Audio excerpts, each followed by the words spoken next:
Hey guys, and welcome back to the Tutorial Millennial channel. In this video, I will be showing you how you can open agents when you're in Valorant. So I'm just going to go to the agents section here. As you can see, I have opened almost everyone except for Cypher.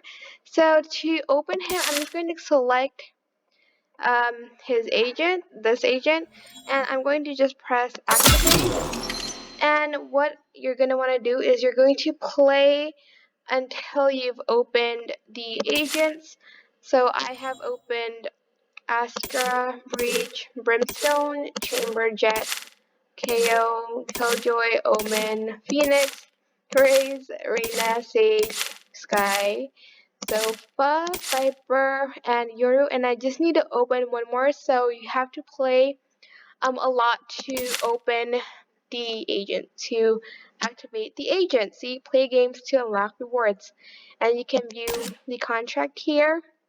But that is basically it for this tutorial. I hope it was helpful for you guys. Don't forget to like, comment, share, and also subscribe to this channel if you haven't done that. If you have any questions, just leave it in the comment section down below, and I will try my best to answer them all. Thank you so much for watching. Bye!